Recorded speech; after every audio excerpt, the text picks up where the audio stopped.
Hey everybody, welcome back. For those of you who don't know, I'm an instrument rated pilot and I've gotten a lot of questions about VFR flight planning. So we're going to talk about that today. We're going to talk about the similarities and the differences between real world and sim flying. We're going to talk about the things that I look for that are going to give me, favorable conditions for a safe outcome on a VFR flight. I'm going to tell you about the things that I look to avoid on a VFR flight. We're going to assume for the purposes of this flight, we're going to forget weather. So the two big things that I look for, number one, the first thing you always look for when you're planning a flight is weather. It's the big variable. Weather obviously is variable, and today, if I was going to plan this flight, I would tell you we're not going because the weather is just not good. So we're going to leave weather out of it and just talk about the nuts and bolts of planning a VFR flight. Now, if you look at FlightAware, Flight Radar 24, that type of thing, what you're gonna if you select a GA aircraft on one of those platforms, 9 times out of 10, what you're gonna see is exactly this. Pilots pick their point of departure, their destination, straight line, and off they go. Up here is my home airport of Griffiths Airfield in Rome, New York. And down here is Hudson Valley Regional Airport. I have a lot of family members that live down here, friends that live down here. So we do this flight relatively often. I've done this flight many, many times in real life. And there's a safe way to do this, and there's several less safe ways to do this. So we're going to talk about them. Now, the first thing I look for when I'm planning a flight, aside from weather, is terrain. Now, we're going to assume that we're flying a single engine piston. The Warrior, the 235, 172, 182, that type of thing. So terrain is a big issue. Let's take a real quick look here at the VFR sectional chart. Part of the problem with the VFR sectional charts, the digital versions of these charts, is they can be pretty busy. But what we're looking for here, the first thing I want to look for is terrain. So you can see these numbers. There's a 24, 28, 27, 44, 42. What are those numbers? Those numbers are the highest point in these sections of the chart, these rectangular sections of the chart. These are the highest points of terrain in those sections. So somewhere in this section of the chart, there's terrain that reaches 4,400 feet. Somewhere in this section of the chart, there's terrain that reaches 4,200 feet. Here, 2,800, 2,700, etc., etc. So we're talking single engine piston. 118 nautical miles is not a long flight. Climbing up to 7,500 feet it's going to take you a while. We're looking here, if we go straight over, 4,200 feet, 4,400 feet, 4,600 feet, 4,600 feet. That's relatively high terrain for a single engine piston. And I can tell you already, this is the Catskill Mountains. I know this area very well. But when you see higher terrain like this, this is the type of thing that should at least give you pause as a single engine piston pilot flying VFR. If for no other reason, ignoring the fact that, like I said, 4,400 feet, if you try to fly over it at 5,500 feet, you're only 1,000 feet above the terrain. Going at 7,500 feet is going to take you a while to climb up that high, so it's not ideal. But the other thing to think about with higher terrain, higher elevation, is that mountainous terrain like this causes air to rise. And when air rises, it cools. And when air cools, it turns into what we call visible moisture. It turns into clouds. So you're more likely to encounter clouds and low visibility conditions over these mountains. You're more likely to encounter thunderstorms, things like that. So there's a whole host of reasons to be cautious about higher terrain. Now, there are essentially two ways we can do this. So we know that this terrain here is relatively higher. If we look over here, 2,500 feet, 2,800 feet, 3,000 feet, 3,700. So, I mean, we could come down this way and come over, or we could come over this way and come down. So which of the two is the better option? Let's first take a look. So in our Navigraph charts here, we've got the departure and the destination. If we click here on auto route, we're going to go low altitude airways and click create, and let's see what it tells us. All right, so that's not ideal. So let's look at this here real quick. So here's our departure, here's our destination. We've said this right here is the high terrain. So this is going to bring us right over the top of that. So that's really what we're trying to avoid. In order to truly avoid it, you would have to come down relatively far down into here where it's like 2,200, you know, and it's really going to add some distance to your flight. Now, adding distance to your flight is a whole lot better than taking an unnecessary risk. So if you need to do that, and there are instances in which you will need to do that, or where it's advisable to do that at the very least, go ahead and do that. Take a longer route. Pilots in the real world don't like doing it because they're spending money. They're spending money on fuel and maintenance costs for their airplanes. I'd rather spend a little bit more money on fuel than put myself in a situation where, you know, if something were to go wrong, I might be in a tough spot. Now, the other thing I'll tell you, as we're looking at this chart in terms of planning. So we know the terrain. Now let's talk about what our options are for airports along the way if we need to land somewhere. That's the second thing you really want to think about. Let's go back to the straight line flight here. So you can see this high altitude terrain right here. First of all, let me explain. These semicircles here, this is Class Echo airspace. This is generic controlled airspace. These are generally airports that have approaches into the airports. So looking at a chart like this, you can see where the airports tend to be. Now, the airports here tend to be along this area. There's a couple right here. You can see 1, 2 right there. We go out this way, there's airports all along here, and there's airports all down here until we get to our destination. So this big space right here with no airport, in addition to the fact that it's high terrain, red flags for me. It's not something I'm going to be looking favorably upon as an option.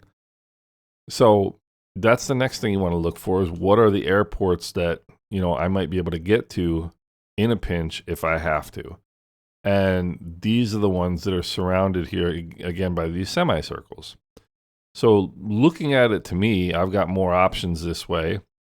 And these kind of semi-square cutouts along the outsides of the circles are extended areas where an approach is built in, right? So if we look in here real quick, we've got Albany Airport. You can see, I don't know if you can see it very well. Again, these VFR sectional charts, the digital versions, even in ForeFlight, which is what I use, get really busy. They're kind of difficult to discern things from sometimes. So here's a runway going, you know, an east-west runway here. And there's an approach to that east-west runway, so that's why this cutout is here, so they can so they can build the approach into that part. You know, here you've already got the Class Echo airspace for South Albany Airport, so they don't really need to add any extra cutout here. And when you're coming up from the south into runway 1, this is all controlled airspace, so it's not necessary. But you can see again, these areas that have these outlines are where you can generally find airports, and you can see just from looking at the outlines that there's a ton of airports in this area. So I can see that terrain is here, no airports, more airports, what about the terrain out this way? So let's look out this way and see what we find. Now, one of the things that I love listening to older pilots, and unfortunately, this is becoming a lost art in today's day and age. The reason older pilots are older pilots is because they're learned lessons and they are wise. They know what they're doing, and it's kept them alive. And I love learning from people rather than having to make my own mistakes. So there's an expression called IFR. I follow roads. So you've got these yellow areas are major population centers, right? So here's a big city. Here are some big cities down in here. Here's not a big city, but you can see again, there's some yellow space here. So there's some, population there. So between these population centers, there's going to be major roads. And in this case, there is. And it's this right here. This is the New York State Thruway.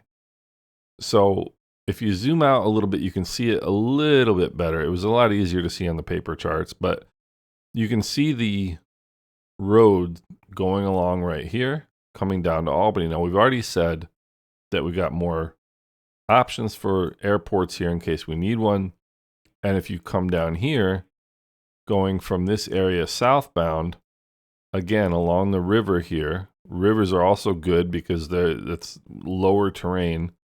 You can see over here 2,600 feet, 2,100 feet, 2,100 feet. On the other side, 44, 42, 46. So we know the terrain is better along here.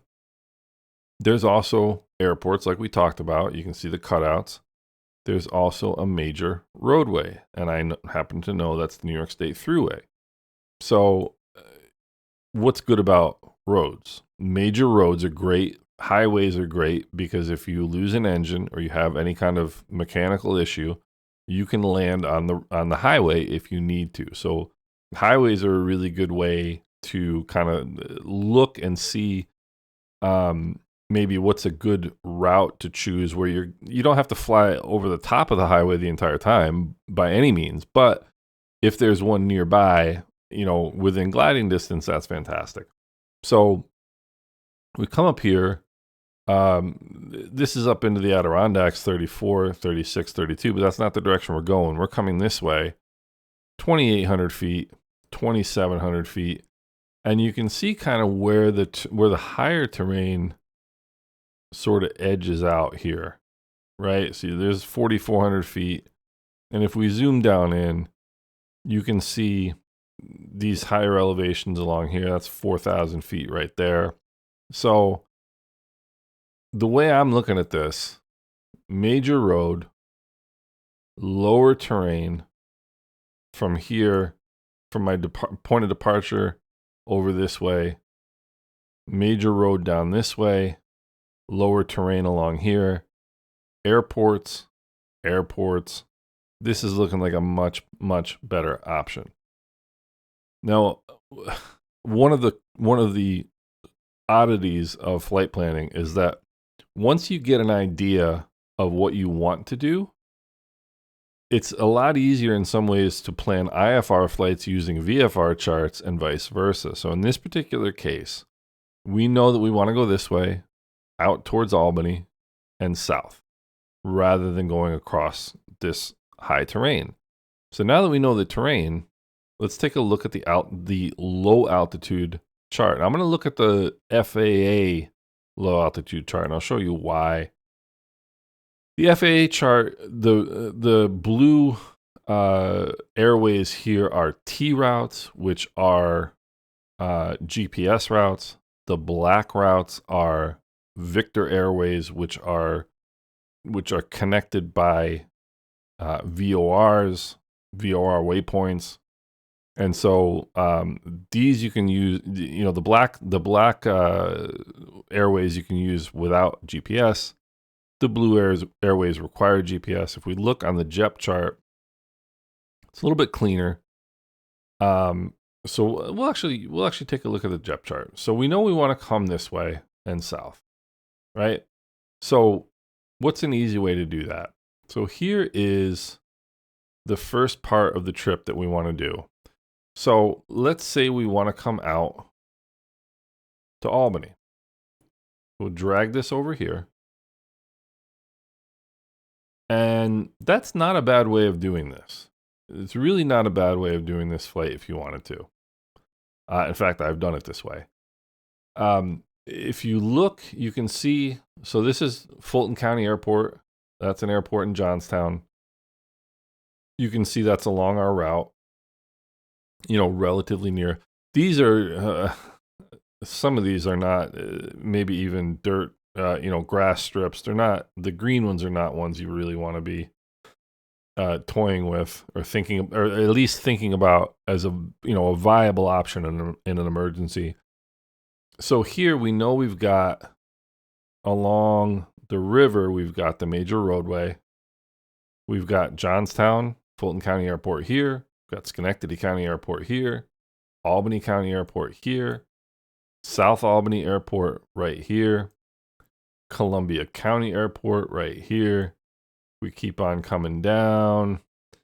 There is Kingston Ulster Airport right here. I'm very familiar with this area, so I know kind of where they are. But we've already established that the roads go along this way. The terrain is in our favor.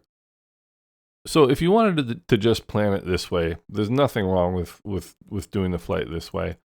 Now, if you look at the T routes are going to give you an indication, again, of the altitudes. So if we zoom in here, unfortunately, it doesn't get big, very big. But let's say we wanted to come down here to the Utica VOR. There's a waypoint here,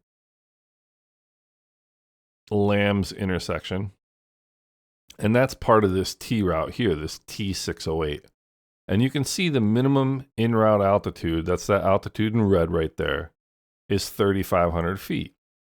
So it's not that high. Now, what does that mean? That basically guarantees you two things. It guarantees you obstacle clearance and navigation signal coverage. So you've got a VOR right here, follow the airway, and we have a VOR right here. Now, if we're flying GPS, we're not using the VORs, but let's say GPS goes out, right?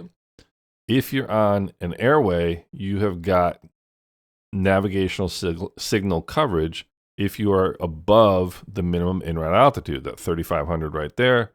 We come in here, 3,400. It's a little bit different with GPS routes. With a Victor airway like this, it's going to be a solid number the entire way, 4,000 feet. You can see here, but you can also see 10,000 feet over top of these higher areas, 5,600 feet, 5,700 feet, 5,000 feet. That's a little higher, for these routes going over the mountains. So when you're seeing 3,400 feet, 3,500 feet, you can generally assume that the terrain, is reasonably low, the 3,000 feet right there. So we'll come down here, we'll follow this airway down to Albany. And now what we can do, if we want to, you can see again, there's an airway that comes down along here. Take a quick look at it. This is a Victor airway, so we'd be using the VOR. Now, of course, if you're flying using VORs, but you have a GPS, but you're flying a Victor airway, you can fly that airway using GPS waypoints. So even if you don't want to fly it VOR to VOR, you don't have to. You can just use your GPS and just, dial in the Kingston VOR here, if I can get it. There we go. Nope, didn't get it. Come on.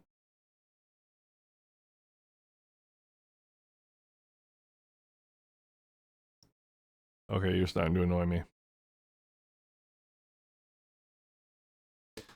Let's see here. There's the Kingston VOR right there. We'll add it to our route. Let's delete that phantom waypoint right there that we accidentally created. Remove that. And now we're flying our Victor Airway down here. So our destination is just to the southwest of that VOR, and it goes straight into the main runway. You can see that, and that's no accident, by the way, because there's at least there were VOR approaches into this airport. So runway, let's pick a runway. Runway 24 is generally what we're going to get. I mean, we're coming from that direction. It's the longest runway. So that's the runway we're going to probably use anyway. So what we've done is we've created a safe way to get from Rome to Poughkeepsie with options. And the with options part is the big part, in my opinion. You get a lot of people, like I said at the beginning, just flying without thinking about it, point A to point B. I would recommend looking at the terrain, looking at whatever features in terms of roadways that you can perhaps use to your advantage. And then take a quick look at the IFR charts like we did, the low altitude IFR charts, just because it gives you a little bit cleaner a look. And you can see, once you've established a general idea of how you want to fly the route, this will give you a cleaner look to plan it. So I hope this has been helpful to you guys. I hope that that you've learned something. If you have any questions or comments or feedback, please let me know. If anybody has any routes that they'd like me to take a look at and maybe help them or give them a suggestion of how I might approach it, let me know about that as well. I'd be happy to take a look. And I hope everybody's having a great day. Take care.